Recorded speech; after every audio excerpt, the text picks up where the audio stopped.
न्यायमताचे एकदेशी असे म्हणतात की आत्म्याशी मनाचा संयोग ज्ञानाचा हेतूच नाही.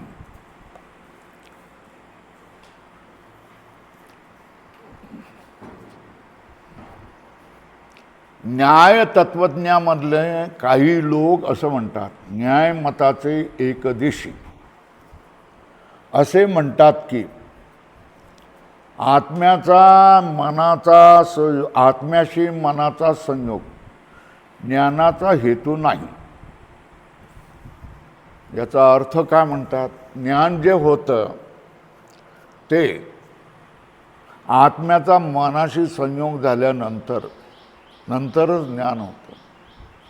आत्मा आहे पण त्याच्याशी मनाचा संयोग झाला नसेल तर तुम्हाला ज्ञान होत नाही.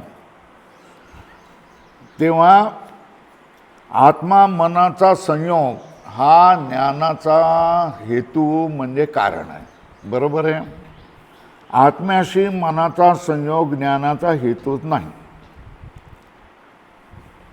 त्वचेशी मनाचा संयोग ज्ञानाचा हेतू आहे. आत्म्याचा मनाशी संयोग हा ज्ञानाला कारण नाही. पण त्वग हे इंद्रिय आहे ना, इंद्रिय आणि मन ह्या दोघांचा संयोग असावा लागतो. मन आणि आत्म्याच्या संयोगाचं कारण ज्ञानासाठी कारण नाही आहे. बरोबर आहे. काय सांगितलं आहे? ज्ञान व्हायचं असेल तर इंद्रिय आणि मन यांचा संयोग व्हावा लागतो आणि इंद्रियाचा विषयाशी संयोग व्हावा लागतो, पण आत्म्याचा संयोगाची गरज नाही. बरोबर आहे. त्वचेशी मनाचा संयोग ज्ञानाचा हेतू आहे. जेव्हा सुषुप्तीत पुरीत नाडीमध्ये मन प्रवेश करते तेव्हा त्वचेशी मनाचा संयोग नसतो. काय म्हणतायत? पुरीतत नावाच्या नाडीमध्ये आपण झोपेत असतो तेव्हा मन प्रवेश करते तेव्हा त्वचेशी मनाचा संयोग नसतो. म्हणून सुषुप्तीमध्ये काही ज्ञान होत नाही. सुषुप्तीत ज्ञान होत नाही. त्वचेशी संयोग असलेलं मन हे ज्ञान करतं आणि या ज्ञानद्वारा त्वचा संयोगवान मन हे दुःखाचा हेतू आहे. मन हे दुःखाचा हेतू आहे. बरं का? मन हे दुःखाचा हेतू आहे. पण मन हे कुठलं मन दुःखाचा हेतू आहे? त्वचेशी संयोग असलेलं. त्वचा म्हणजे हे, या त्वचेशी संयोग असलेलं मन हा दुःखाचा हेतू आहे. पण मध्ये कोण लागतं? ज्ञान. ज्ञानद्वारा दुःखाचा हेतू आहे. बरोबर आहे. जेव्हा सुषुप्तीत पुरीत झालं ना, त्वचेशी संयोगवान मनच ज्ञानद्वारा दुःखाचा हेतू आहे. म्हणून मनाची गणना दुःखात आहे. केवळ मनाची नाही. काय लक्षात आलं?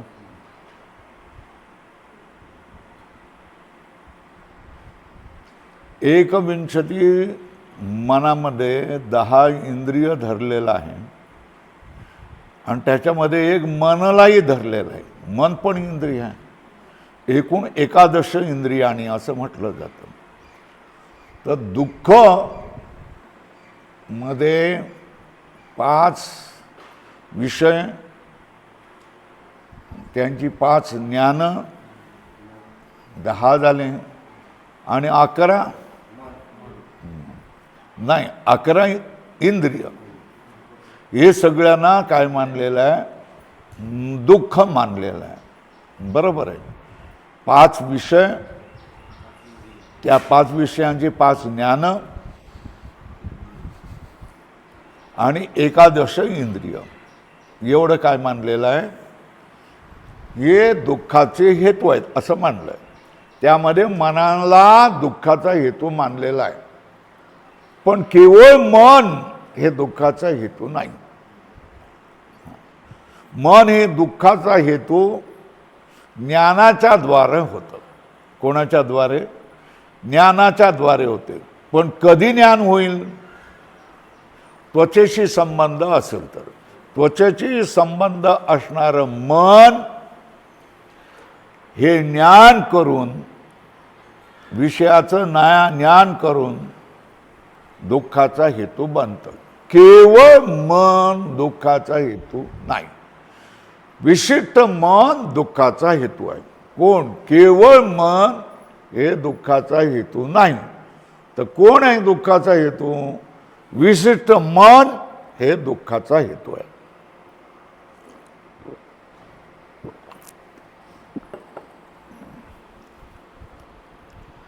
मोक्षात त्वचेचा नाश होतो, म्हणून त्वचेबरोबर मनाचा संयोग नाही. मोक्षामध्ये काय होतोय?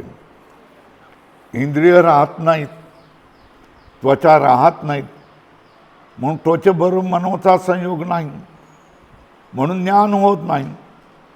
अशा रीतीने मोक्षकालात मन असतानाही, मोक्षकालात मन असतानाही ते मन दुःखाचं कारण बनत नाही. म्हणून दुःख नाश सांगितलेला आहे. कोणाचा नाश सांगितलेला आहे? मन असतानाही दुःखाचं ते कारण बनत नाही, म्हणून दुःख नाश सांगितला आहे. 21 दुःखाचा नाश होतो तेव्हा दुःखरहित आणि परमात्म्याहून भिन्न व्यापक आत्मा जडरूप असतो. हे तार्किकाचं मत आहे. हे कोणाचं मत आहे? तार्किकाचं मत आहे.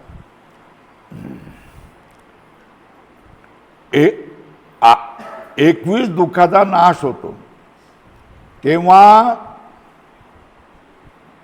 परमात्मा जो असतो वो सुख दुःख रहित असतो. दुःख रहित आणि परमात्म्याहून भिन्न असा कोण असतो? व्यापक आत्मा असतो. या व्यापक आत्माला हे लोक काय मानतात?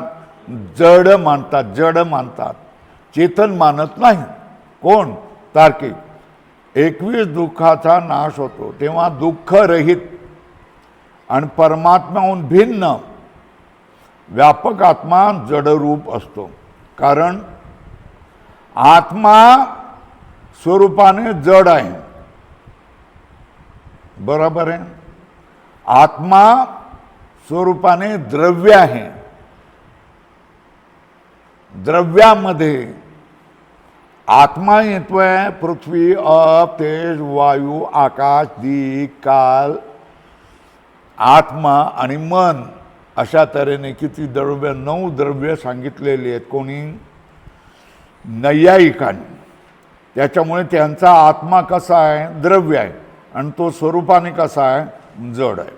मग तो ज्ञान कसं काय होतं? याचा गुण आहे ज्ञान. कशा तऱ्हेने? जसा याचा रंग म्हणजे गुण लाल आहे, पण हे द्रव्य आहे ना, आणि ह्याचा गुण कुठला आहे? लाल रंग आहे. तशाच तऱ्हेने आत्मा काय? जडरूप द्रव्य आहे, आणि हे जडरूप त्याचा गुण आहे ज्ञान आहे. त्या ज्ञान गुणाने आत्म्याचा प्रकाश होतो. त्याच्यामध्ये जे ज्ञान आहे त्या ज्ञान गुणाने आत्म्याचा प्रकाश होतो. तो प्रकाश म्हणजे जीवाचे सर्व ज्ञान इंद्रियजन्य आहे. बरोबर आहे. तो प्रकाश म्हणजे जीवाचे सर्व ज्ञान इंद्रियजन्य आहे.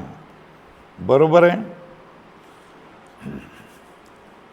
जीवाचे सगळं ज्ञान कशाने उत्पन्न होतं? इंद्रियाने उत्पन्न होतं. म्हणून ते ज्ञान नित्य नाही. जे तुम्हाला घट पट मट हे ज्ञान होतं, हे इंद्रियाने ज्ञान होतं, आणि ते इंद्रियाने ज्ञान होतं ते ज्ञान नित्य नाही. म्हणजे आता हे ग्लासाचं ज्ञान झालं, आता हे मोबाईलचं ज्ञान झालं, ग्लासाचं ज्ञान संपलं. आता हे पंख्याचं ज्ञान झालं, मोबाईलचं ज्ञान संपलं. त्याच्यामुळे ते कसं आहे,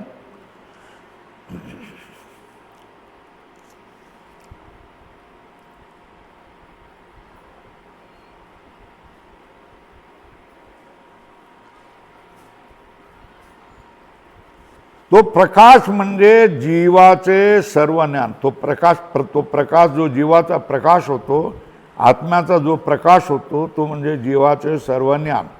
आणि ते ज्ञान कसं आहे, इंद्रियाने उत्पन्न होणारे इंद्रियजन्य आहे. आणि मग ते कसं आहे, नित्य नाही, अनित्य आहे. वर लिहा, अनित्य आहे. ह्या इंद्रियाने उत्पन्न होणाऱ्या ज्ञानाचा मोक्षाच्या काळामध्ये काय होऊन जातो, नाश होतो. त्या इंद्रियजन्य ज्ञानाचा मोक्ष काळात नाश होतो. म्हणून मोक्षकाळी आत्मा कसा असतो, आत्मा प्रकाशरहित आणि कसा असतो, जडरूप होऊन असतो. आता हे कोणाचं मत आहे, न्यायाचा सिद्धांत आहे. तसेच सुख दुःख बंध मोक्ष हे कोणाला होतात, आत्म्यात होतात. म्हणून आत्मे किती आहेत, आणि नित्य आणि व्यापक आहेत. हे मत कोणाचं झालं, नैयायिकाचं मत हे झालं. काय मत झालं, सुख दुःख बंध मोक्ष हे आत्म्यात होतात. मग कोणाला ज्याला सुख आहे, दुसऱ्याला दुःख आहे, तर मग अर्थातच काय, आत्मे किती मानावे लागले, नाना मानावे लागले. आत्माला नाना मानावे लागले. ते नित्य आहे म्हणतात आणि व्यापक आहेत. सर्व अल्प पदार्थाबरोबर ज्याचा संयोग असतो त्यास व्यापक म्हणतात. अधोरेखा करा.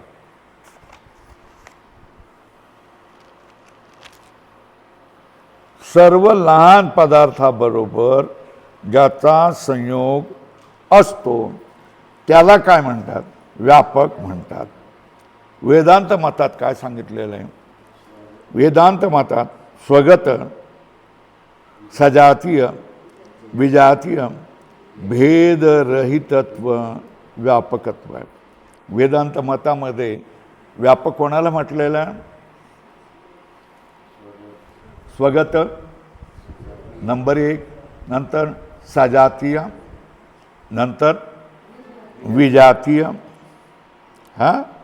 विजातीय भेदरहित जो पदार्थ असतो त्याला व्यापक म्हणतात. म्हणजे व्यापकमध्ये काय काय नसतं, आपल्यामधला भेद नसतो, स्वगत भेद नसतो. फिर आणखी कोण नसतं, सजातीय भेद नसतो, समान जातीयवाल्या बरोबर भेद नसतो.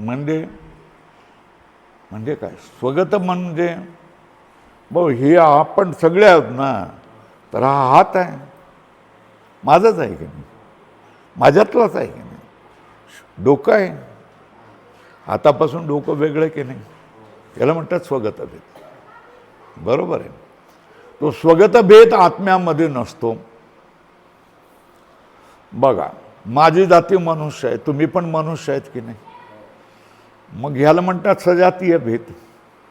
काय म्हणतात, तुमच्यापेक्षा मी वेगळा आहे, पण तुमची जात आणि माझी जात एक आहे, मनुष्य जात. बरोबर आहे. पण मनुष्य आणि प्राणी हे वेगवेगळे झाले की नाही, याला म्हणतात विजातीय भेद. हे सगळं सांगितलं आहे. वस्तुगत भेद, सजातीय भेद, विजातीय भेद, हे सगळं तुम्हाला काय केलेलं आहे, सांगितलेलं आहे. पहिल्यांदाच सांगितलं आहे.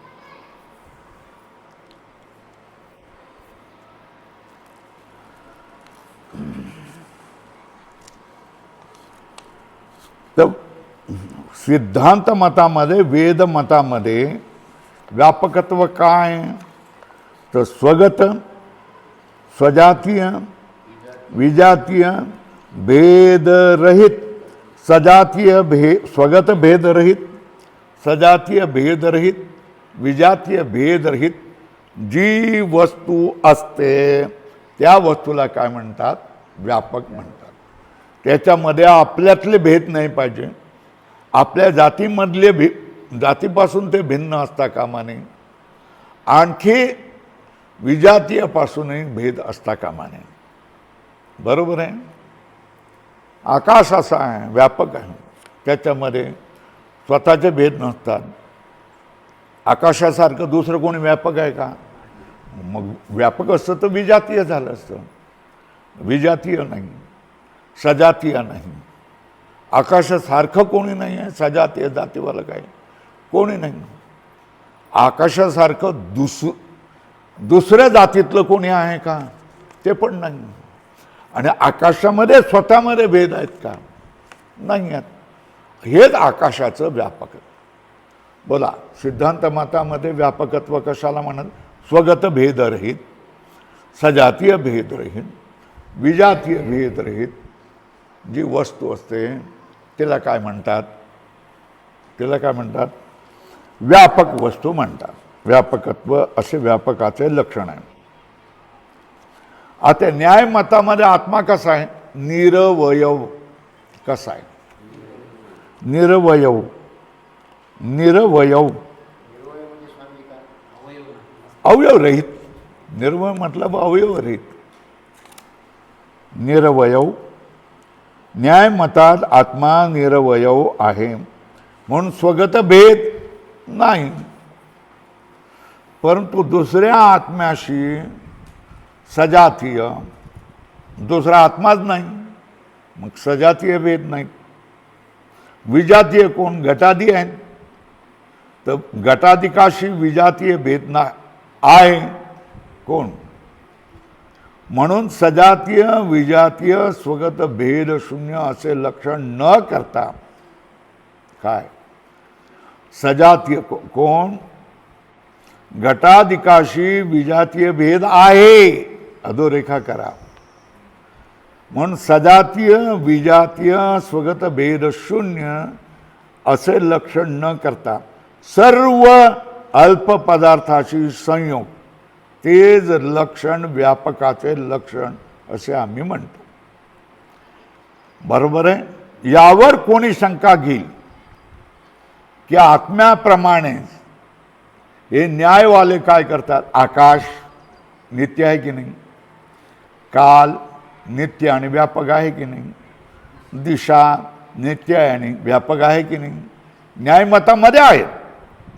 आत्म्याप्रमाणे आकाश, काल, दिशा ही व्यापक आहेत आणि परमाणू सूक्ष्म असून निरवय आहेत. म्हणून निरवय परमाणूच्या ठिकाणी सर्व व्यापक पदार्थाचा संयोग घडणार नाही. कोण? निरवय कोण आहे? परमाणू आहे. म्हणून परमाणूच्या ठिकाणी व्यापक पदार्थाचा संयोग घडणार नाही. दुसरं, आकाश, काल, दिशा ही व्यापक आहे. हे व्यापक आहे आणि परमाणू सूक्ष्म असून निरवय आहे. म्हणून आकाश, काल, दिशा यांच्याशी आणि सूक्ष्म आणि निरवय असणाऱ्या परमाणूशी सर्व व्यापक पदार्थांचा संयोग घडणार नाही.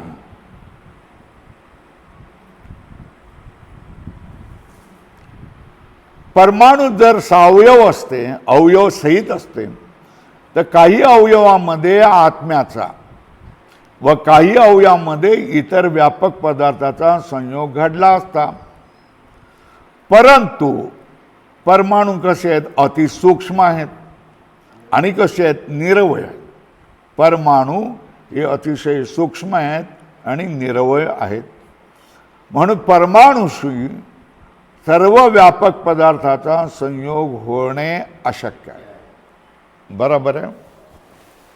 म्हणून परमाणूशी सर्व व्यापक पदार्थाचा संयोग होणे अशक्य आहे. कारण एका व्यापक पदार्थाने परमाणूस व्यापले असता दुसऱ्या व्यापक पदार्थाच्या संयोगात जागाच राहणार नाही. एक व्यापक पदार्थाने परमाणूला जर व्यापून टाकलं तर दुसऱ्या व्यापक पदार्थाच्या संयोगाला जागाच नाही. म्हणून अनेक व्यापक पदार्थांचा संयोग अतिसूक्ष्म परमाणूच्या ठिकाणी घडत नाही. बरोबर आहे. अनेक व्यापक पदार्थांचा संयोग अतिसूक्ष्म परमाणूच्या ठिकाणी घडत नाही. आणि जर संयोग मानायचा झाला तर एकच पदार्थ व्यापक असणे शक्य आहे. बरोबर आहे. म्हणून एकच पदार्थ व्यापक आहे. तुम्ही काय म्हणताय, दिशा, आकाश, काल या सगळ्यांनाही व्यापक मानतायत. म्हणून एकच पदार्थ व्यापक असणे शक्य आहे. या शंकेचे समाधान असे की ज्यांना अवयव आहेत त्यांना सावयव म्हणतात. सावयव वस्तूचा संयोग अन्य संयोगाच्या विरोधी असते. काय, जे अवयववाला जो संयोग आहे, सावयव वस्तू म्हणजे अवयववाली वस्तू, त्यांचा जो संयोग आहे ह्या अन्य संयोगाचा विरोधी असतो. हात आणि पुस्तकाच्या संयोगात हाताचा पुस्तकाची संयोग होऊन जे स्थान हाताने व्याप्त असते त्या स्थानात पायाचा संयोग होणे शक्य नाही. परंतु निरवय पदार्थाचा संयोग स्थानाचा अवरोध करीत नाही. जसे घटाची ज्या देशामध्ये आकाशाचा संयोग आहे त्याच देशामध्ये कालाचा व दिशेचाही संबंध. एक घट नावाचा पदार्थ तुम्ही ज्या देशामध्ये आकाशाचा संयोग आहे त्याच देशामध्ये कालाचा पण संयोग आहे, त्या दिशेचाही संयोग आहे. कारण सर्व पदार्थ आकाश, काल आणि दिशामध्येच आहेत. जगातले जेवढे म्हणून पदार्थ आहेत हे सगळेच्या सगळे पदार्थ एक आकाशामध्ये आहेत, कालामध्ये आहेत आणि दिशेमध्ये सुद्धा आहेत. याकरता परमाणूच्या एकाच देशात, परमाणूसारख्या एकाच देशात अनंत निरवय व्यापक पदार्थांचा संयोग घडण्यास हरकत नाही. हे न्यायमत आहे. म्हणून प्रतिशरीराच्या ठिकाणी आत्मा भिन्न असून ते सर्व आत्मे व्यापक आहे आणि त्याचा सर्व पदार्थाशी संयोग आहे. याचा अर्थ काय? तुमच्या शरीराशी ज्या आत्म्याचा संयोग आहे हा वेगळा आहे. तुमच्या शरीराच्या ज्या आत्म्याचा संयोग आहे हा वेगळा आत्मा. माझ्या शरीराची ज्या आत्म्याशी संयोग आहे हा वेगळा आत्मा आहे. पण हे वेगळे जरी आत्मे असले, प्रत्येक शरीराच्या ठिकाणी वेगळे आत्मे भिन्न भिन्न असले तरी तो प्रत्येक आत्मा व्यापक आहे. तुमचा आत्मा काय आहे? व्यापक आहे. तुमचा आत्मा, माझा आत्मा, अन्य कोणाचा आत्मा व्यापक आहे. बरोबर आहे. हे कोणाचं मत आहे? न्यायाचं मत. म्हणून प्रतिशरीराच्या ठिकाणी आत्मा भिन्न असून ते सर्व आत्मे व्यापक आहेत आणि त्यांचा सर्व पदार्थाशी संयोग आहे. फार विचित्र वाटतंय, समजणंही कठीण वाटतंय. तुम्ही ज्या आत्म्याला घेऊन आलेला आहे त्याचं परिमाण केवढं आहे? व्यापक, विभू परिणाम. बरं, तुम्ही ज्या आत्म्याला घेऊन आलाय त्याचा परिणाम केवढा आहे? व्यापक. आणि मी, बरोबर आहे. मग तुमच्याशी असणारा आत्मा व्यापक आहे ना, मग त्याचा जगातल्या सगळ्या वस्तूशी संयोग असेल की नसेल? बरोबर आहे. उत्तर बरोबर. व्यापक आहे ना, असेल. मग तुम्ही जो आत्मा घेऊन आलाय तो व्यापक आहे ना, मग त्याचाच सगळ्या वस्तूची संयोग असेल की नाही असेल? आणि मी घेऊन जो आत्मा आलाय त्याचा सुद्धा काय सगळ्या वस्तूची संयोग असेल, असं हे कोणाचं म्हणणं आहे? ही शंका प्रतिशरीराच्या ठिकाणी आत्मा अलग आहे, भिन्न भिन्न असतो. ते सर्व आत्मे कसे आहेत? व्यापक आहेत आणि त्यांचा सर्व पदार्थाशी संयोग आहे. हे झालं कोणाचं? ही झाली शंका. आता न्यायमताचे खंडन.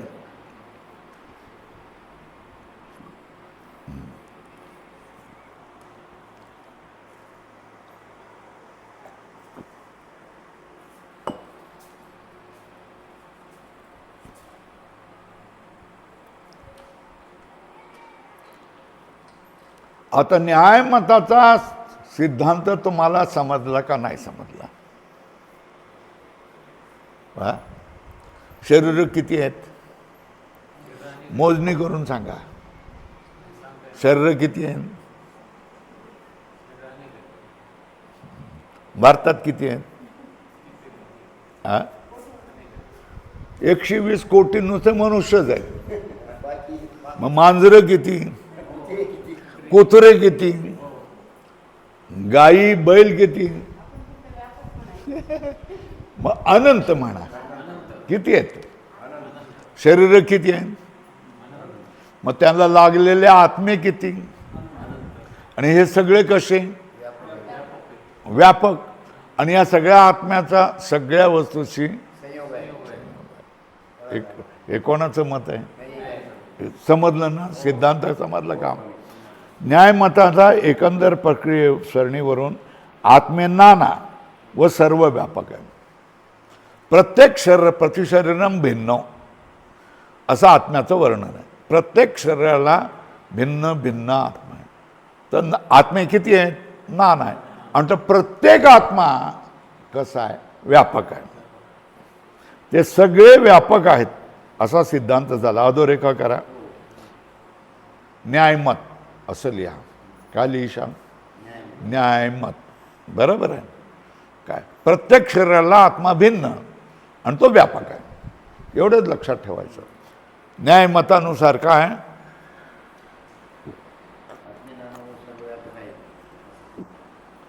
प्रत्येक शरीराला कसा आहे? आत्मा भिन्न आहे. आणि किती आहे? अनंत आत्मे. आणि कसं आहे? सर्व व्यापक. सगळे कसे आहेत? सर्व व्यापक आहेत.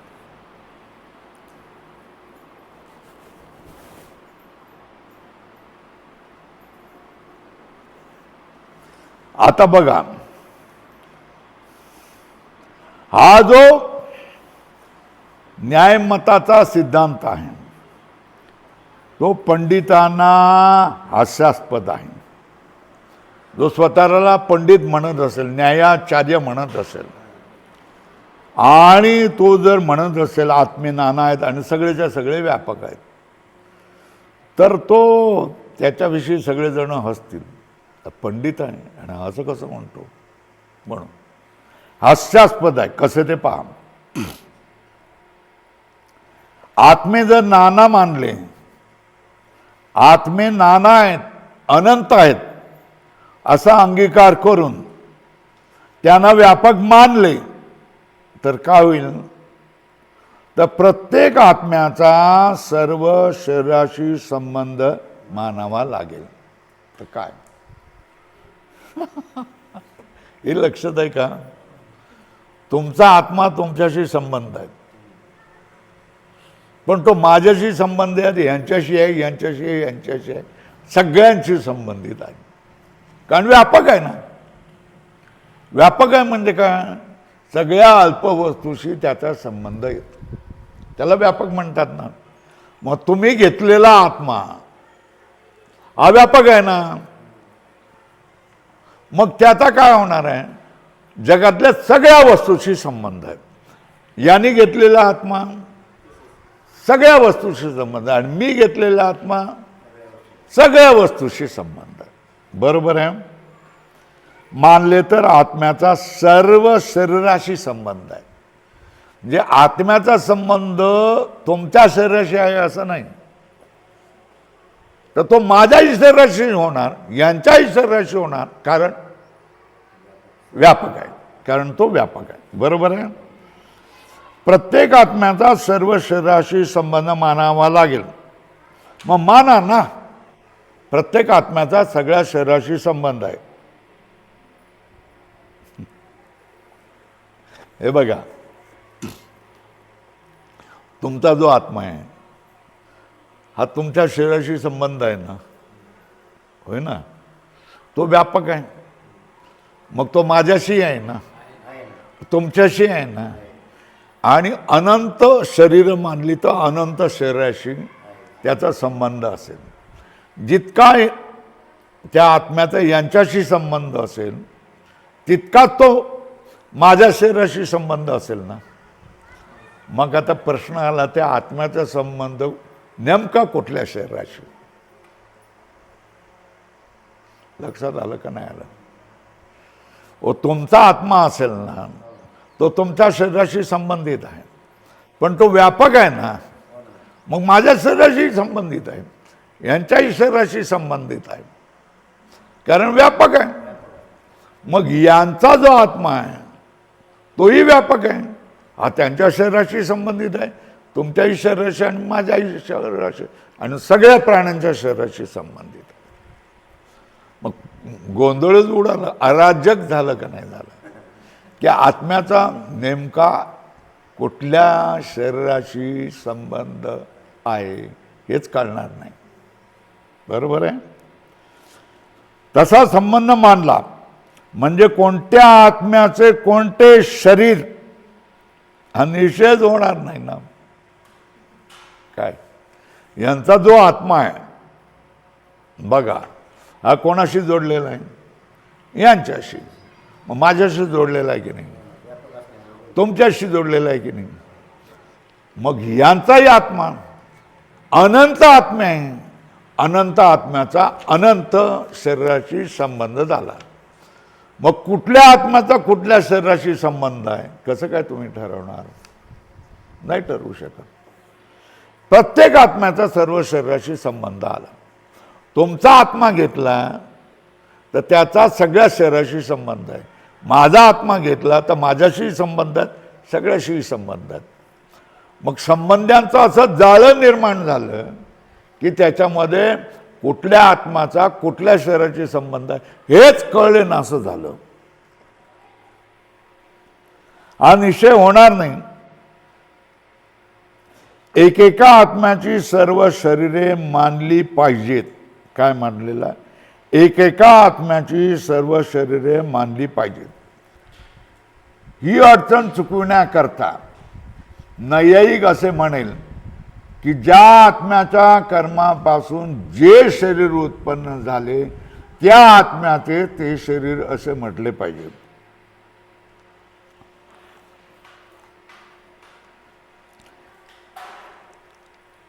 प्रत्येक शरीराचा एक एक आत्मा हे मानता येणार नाही. मग काय?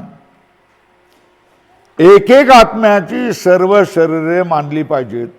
काय म्हणजे ते शरीर आणि माझंही शरीर, यांचंही शरीर ही त्या आत्म्याची शरीर झाली. बरोबर आहे? एक एक आत्म्याची सगळे शरीर आहे. जे तुमच्या आत्म्याचं तुमचं शरीर, पण तो माझ्याशी जोडलेला आहे ना, माझ्या शरीराशी, तर माझंही शरीर त्या आत्म्याचं शरीर झालं. या शरीराशी जोडलेलं आहे ना, या शरीराशी सुद्धा काय होत आहे? त्या आत्म्याचा संबंध झाला.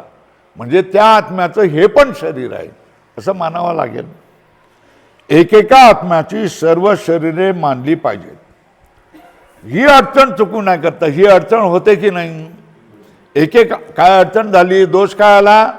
एक एक आत्म्याची सर्व शरीरे मानली पाहिजेत. अधोरेखा करा, लाल करा. ही अडचण आली.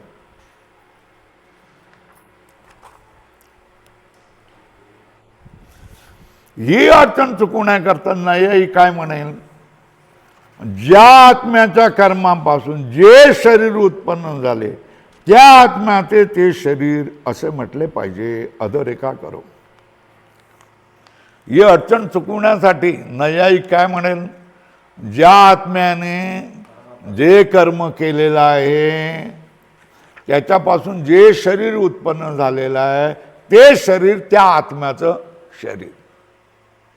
बरोबर आहे, भलेही त्याचा इतर शरीराशी संबंध असू दे, पण कुठल्या आत्म्याचं कुठलं शरीर? तुमचा आत्मा आहे ना, तुमच्या आत्म्याने कर्म केलं ना, म्हणून हे शरीर, विशिष्ट शरीर तुम्हाला मिळालं. मग तुमच्या आत्म्याचं, हे तुमचं शरीर, हे शरीर तुमच्या आत्म्याचं आहे. मग आमच्या शरीराशी त्याचा संबंध असो, पण त्या आत्म्याचं मूळ शरीर कोणतं? तुमचं. कारण त्याने जे कर्म केलं त्यामुळे हे शरीर मिळालं. तुमच्या आत्म्याने जे कर्म केलेलं आहे त्यामुळे तुमचं शरीर मिळालं. तिथे कशाला थांबलायच?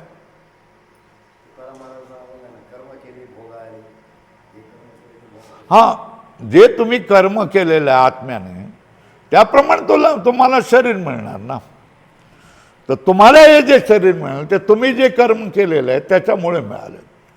त्याच्यामुळे त्या आत्म्याचं ते शरीर आहे, भले त्याचा सगळ्या शरीराशी संबंध असू देत. पण त्या आत्म्याचं शरीर कुठलं, कसं ओळखायचं? त्याच्यावर म्हणालं, ज्या आत्म्याने जे कर्म केलंय त्यापासून जे शरीर उत्पन्न झालेलं ते त्याचं शरीर. ज्या आत्म्याच्या कर्मापासून जे शरीर उत्पन्न झाले त्या आत्म्याचे ते शरीर असे म्हटले पाहिजे. असे म्हटले म्हणजे झाले.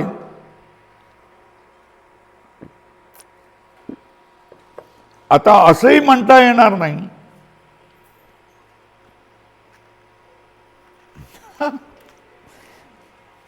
आता असंही म्हणता येत नाही, कारण कर्म ज्या शरीरापासून झाले, बरोबर आहे ना, कर्म ज्या शरीरापासून झाले,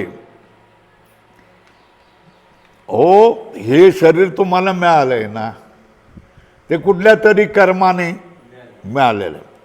पण ते कर्म कुठल्या तरी शरीराने झालेलं असेल की नाही?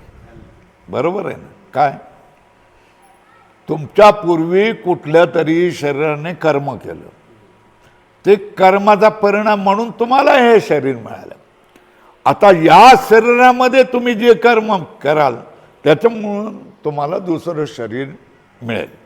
बरोबर आहे. कर्म ज्या शरीरापासून झाले त्या कर्म करणाऱ्या पूर्व शरीराशी इतर सर्व आत्म्याचा संयोग होताच. पहिल्यांदा ज्या आत्म्याने कर्म केलं, ज्या शरीराने कर्म केलं, त्याच्यामुळे त्या आत्म्याला पुण्य मिळून दुसरं शरीर मिळालं. तर जे दुसरं शरीर मिळालं ते कर्माने मिळालं. ते कर्म कोणी केलं? पहिल्या शरीराने केलं. बरोबर आहे. त्या पहिल्या शरीराशी सगळ्या आत्म्याचा संबंध होता की नव्हता एवढं सांगा. होता ना. तेच म्हणतात, कर्म ज्या शरीरापासून झाले त्या कर्मकर्त्या पूर्व शरीराशी इतर सर्व आत्म्याचा संयोग होताच. म्हणून ते पूर्व कर्म ही सर्व आत्म्याचंच म्हटले पाहिजे. एका अमुक एक आत्म्याचं असं म्हणता येणार नाही. म्हणून ते पूर्व कर्म ही सर्व आत्म्याचेच म्हटले पाहिजे. अमुकच एका आत्म्याचे असे म्हणता येणार नाही. बरोबर आहे. हा प्रसंग चुकवण्याकरता जर तो असे म्हणेल की प्रत्येक आत्म्याचे मन भिन्न भिन्न आहे, तेव्हा आत्मा आपल्या मनासह ज्या शरीरात असेल त्या आत्म्याचे शरीर आहे. प्रत्येक आत्म्याचे मन पण भिन्न आहे ना. शरीर जसं भिन्न आहे तसं मनही भिन्न आहे ना. प्रत्येक आत्म्याचे मन भिन्न भिन्न आहे.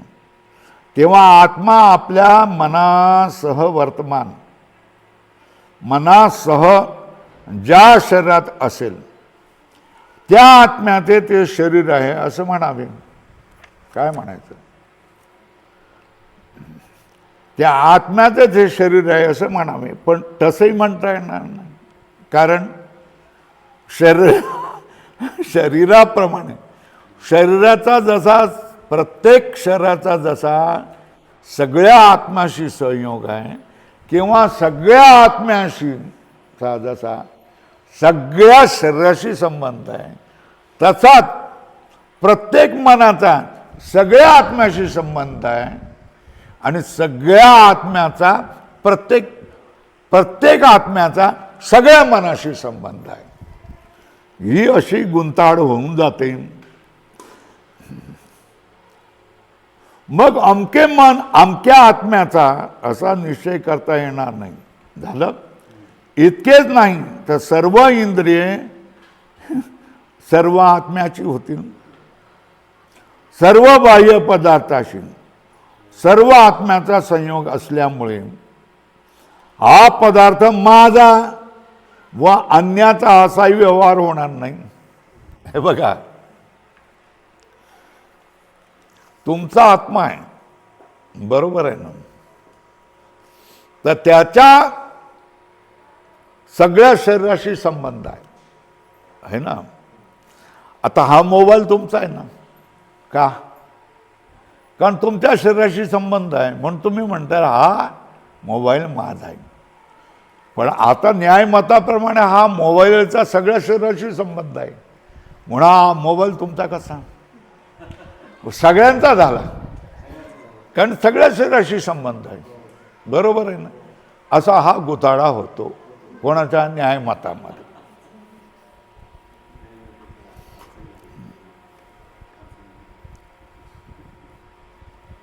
मग अमके मन अमक्या आत्म्याचा असा निश्चय करता येणार नाही. पुढे बघा, इतकेच नाही तर सर्व इंद्रिये, ही इंद्रिय आहेत ना, हातपाय बघा,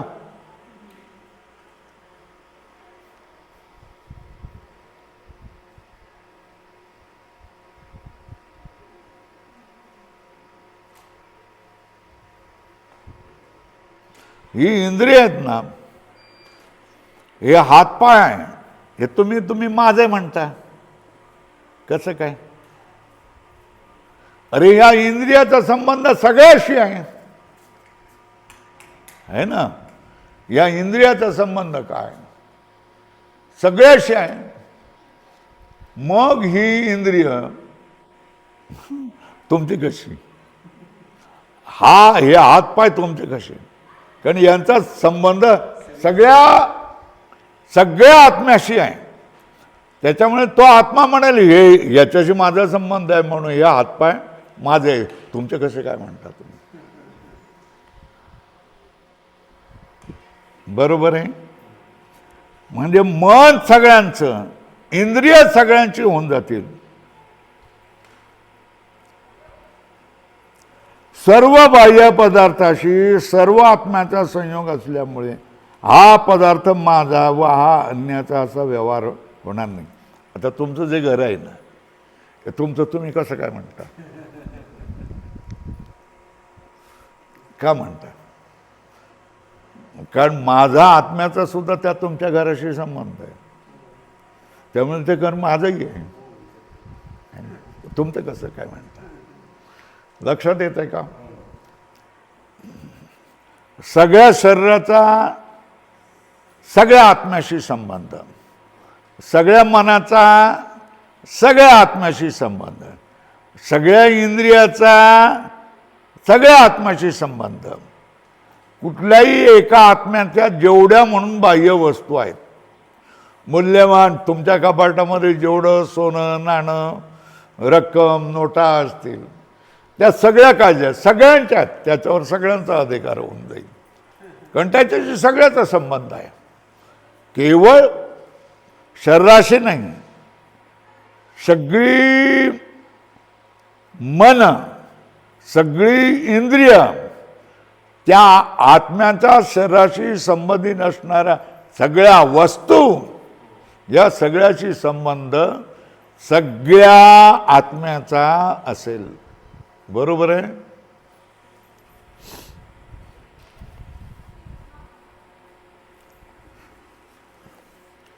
हे माझं आणि हे तुमचं आहे, ते पिशवी तुमची आहे, तो मोबाईल तुमचा आहे आणि हा पंखा माझा आहे. हे कशावर म्हटलं जातं? शरीर संबंधाने म्हटलं जातं. कशाने? बरोबर आहे ना. हे माझं स्व म्हणजे माझं धन आहे, माझ्याशी संबंधित आहे, कारण हे मी घेतलेलं आहे, माझ्या सोयीसाठी घेतलेलं आहे, त्याच्यामुळे हे माझं आहे. काही माणसं आपल्या ह्याच्यावर नावही लिहून ठेवतात, हे कोणाचं आहे ते, आहे ना. तेव्हा ते त्याचं होत आहे. पण या प्रत्येक हे माझ्या म्हटलेल्या वस्तूशी प्रत्येकाचा संबंध आहे, त्याच्यामुळे ती वस्तू प्रत्येकाची पण होऊन जाते. बरोबर आहे. आता हे बघा, मग हा पदार्थ माझा आणि तो तुझा असा व्यवहार होण्यास हरकत नाही. काय नाही संयोग. हा पदार्थ माझा वा अन्याचा असा व्यवहारही होणार नाही, कारण हा व्यवहार शरीराच्या अभिमानाने, हे माझं शरीर आहे, मग माझ्या शरीराशी संबंधित असलेले प्रत्येक वस्तू माझी होते.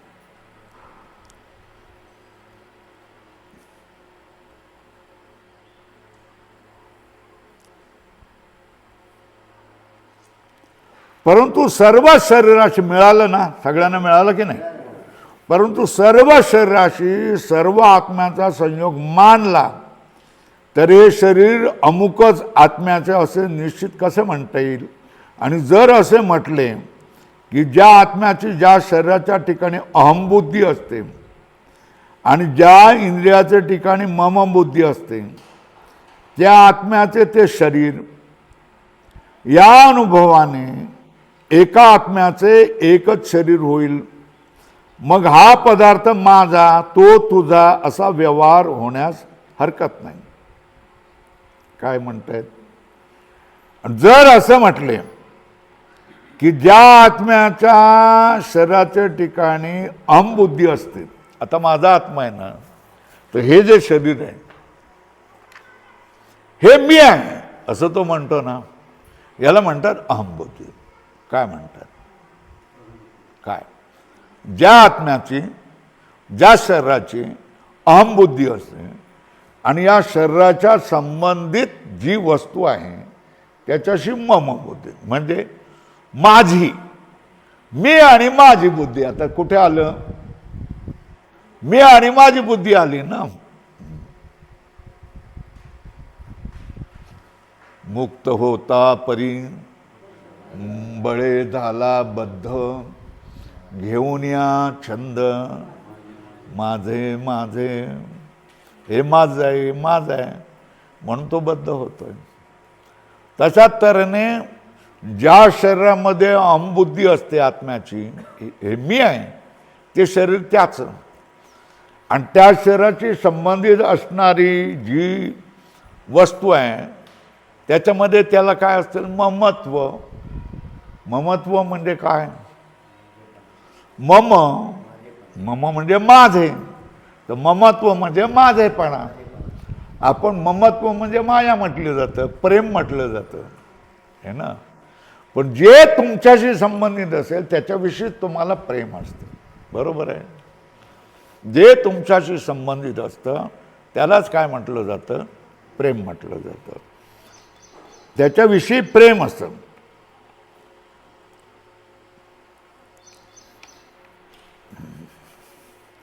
ज्या आत्म्याची ज्या शरीराच्या ठिकाणी अहमबुद्धी असते, बरोबर आहे, आणि ज्या इंद्रियाच्या ठिकाणी ममबुद्धी असते, त्या आत्म्याचे ते शरीर या अनुभवाने एका आत्म्याचे एकच शरीर होईल. बरोबर आहे. काय? एका आत्म्याचे एकच शरीर कधी होईल? ज्या आत्म्याची ज्या शरीराविषयी अहमबुद्धी असते, हे माझं, हे मी आहे, आणि इंद्रियाविषयी हा माझा आहे, ममबुद्धी असते, त्या आत्म्याचे ते शरीर, या अनुभवाने एका आत्म्याचे काय होईल, एकच शरीर होईल. मग हा पदार्थ माझा, तो तुझा, असा व्यवहार व्हायला काही हरकत नाही. काय हा पदार्थ माझा आणि तो तुझा, हे कधी होईल? ज्या आत्म्याची, ज्या शरीराची अहमबुद्धी होईल ते त्याचं शरीर.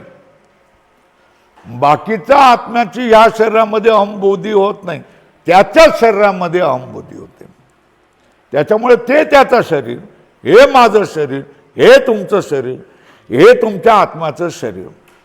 आणि या शरीराची संबंधित असणाऱ्या सगळ्या वस्तू या तुमच्या होतात, तुमच्या संबंधी होऊन जातात. तेव्हा ही वस्तू माझी आहे आणि ती वस्तू तुमची आहे, असा व्यवहार व्हायला हरकत नाही. कोण म्हणतोय? नैयायिक म्हणतोय. मग हा पदार्थ माझा, तो तुझा, असा व्यवहार होण्यास हरकत नाही. म्हणून नाना आत्मे मानण्यात दोष नाही. अनेक आत्मे मानले तरी काही फरक पडत नाही. का फरक पडत नाही? कारण ज्या आत्म्याची, ज्या शरीरामध्ये हे मी आहे अहमबुद्धी होते, ते शरीर त्याच आहे. आणि या शरीराशी ज्या वस्तूचा संबंध होते त्या वस्तूमध्ये ही माझी आहे, मम, ही बुद्धी होते.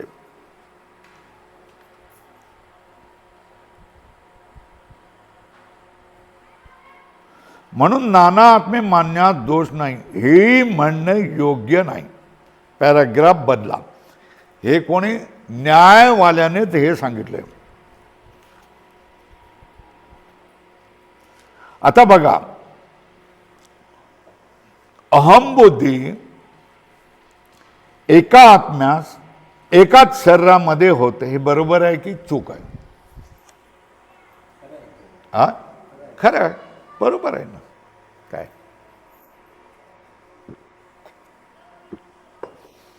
एका आत्मास एका शरीरामध्ये अहमबुद्धी होईल, दुसऱ्या शरीरामध्ये अहमबुद्धी होणार नाही. हे म्हणणं बरोबर आहे की नाही? चूक आहे? बरोबर आहे, बरोबर आहे. अहमबुद्धी एका आत्म्यात एकाच शरीराच्या ठिकाणी होते, दुसऱ्या शरीराच्या ठिकाणी होत नाही, हे खरे आहे. परंतु न्यायमताच्या सिद्धांताप्रमाणे तशी होऊ नये. काय?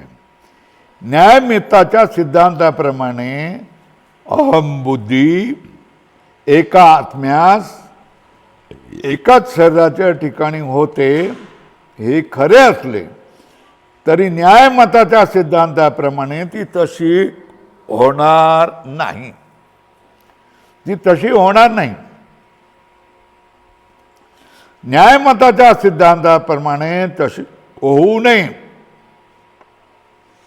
कारण न्यायमतामध्ये बुद्धीला काय म्हणतात? बरोबर आहे ना. 24 पदार्थामध्ये आणि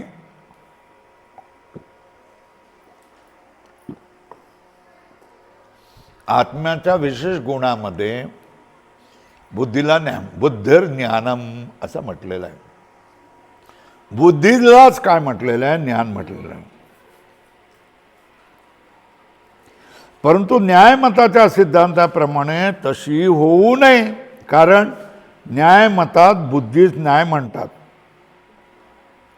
हे ज्ञान कसं होतं? त्यांच्या मताप्रमाणे आत्मा आणि मन यांच्या संयोगापासून होते. ज्या मनाच्या संयोगाने आत्म्यास ज्ञान होते, त्या मनाशी संयोग तर सर्व आत्म्याचा आहेच ना. म्हणून सर्व आत्म्यानं सर्व शरीराच्या ठिकाणी अहमबुद्धी झाली पाहिजे. पण होत तर नाही, होत नाही. त्या मनाशी संबंध काय? मन आणि बुद्धी याचा संयोग होतो.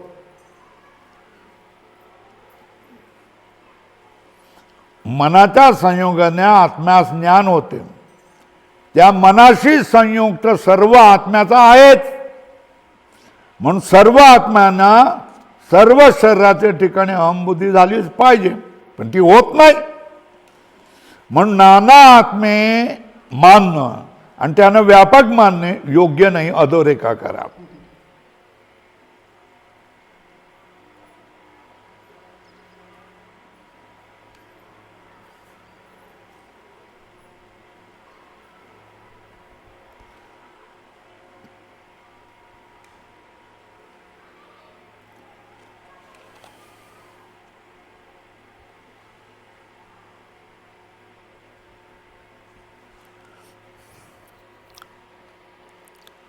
वेळ किती आहे बघा.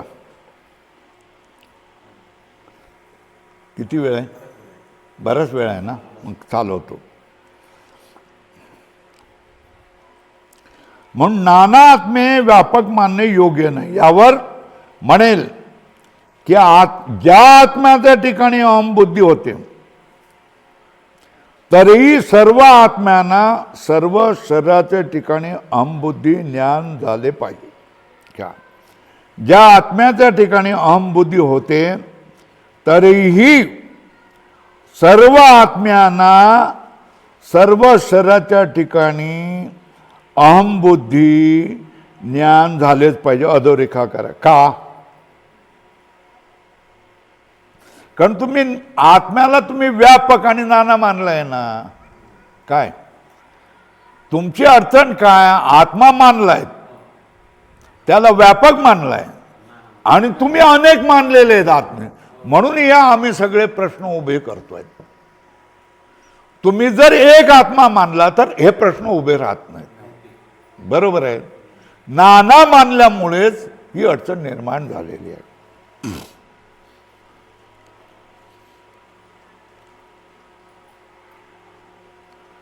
यावर असे म्हणेल की ज्या आत्म्याच्या ठिकाणी अहमबुद्धी होते तरीही सर्व आत्म्यांना सर्व शरीराच्या ठिकाणी अहमबुद्धी ज्ञान झाले पाहिजे. कारण तुम्ही व्यापक आणि नाना आत्मा अंगीकारल्यामुळे ज्या एका शरीराच्या ठिकाणी शुभ शुभ क्रियेने अदृष्ट म्हणजे पुण्य उत्पन्न होईल त्या शरीराशी सर्व आत्म्याचा संबंध असल्यामुळे ते अदृष्ट सर्व आत्म्याचे ठिकाणी झाले पाहिजे. सगळीच गोष्ट आहे ना. तुम्ही आत्मा काय मानले आहेत? नाना मानल्या. परत प्रत्येक आत्म्याला काय मानलंय? व्यापक मानलंय. मग या आत्म्याचं जे शरीर असेल ते कोणाचं झालं पाहिजे? सगळ्या आत्म्याचं. या आत्म्याचं मन असेल ते कोणाचं झालं पाहिजे? सगळ्या आत्म्याचं. या आत्म्याचं इंद्रिय असेल ते कोणाचं झालं पाहिजे? सगळ्या शरीराचं झालं. आणि या आत्म्याची जी अहमबुद्धी आहे त्याच्याशी देखील सगळ्या आत्म्याचा संबंध होईल ना. मग ती अहमबुद्धी देखील कोणाशी होणार आहे? सगळ्याच आत्म्याशी ती अहमबुद्धी होणार आहे. बरं, या आत्म्याचं अदृष्ट असेल, शरीराने केलेलं अदृष्ट, त्याच्याशी सुद्धा सगळ्यांचा संबंध येईल ना आत्म्याचा. त्याच्यामुळे काय ते अदृष्ट त्याचंच कसं सगळ्या आत्म्याचं देखील अदृष्ट ते होईल आणि दुसऱ्या सगळ्या आत्म्यांचे अदृष्ट सगळ्या आत्म्यांची होऊन जातील. का हे दोष का उभे राहत आहेत? आत्मा एक न मानता तुम्ही नाना मानले आहेत आणि त्या प्रत्येक आत्म्याला तुम्ही काय मानलंय? व्यापक मानलं. नाना मानले तर ते अव्यापक झाले पाहिजे होते, पण तुम्ही व्यापक मानलाय. म्हणून हे प्रश्न आम्ही उभे करतोय.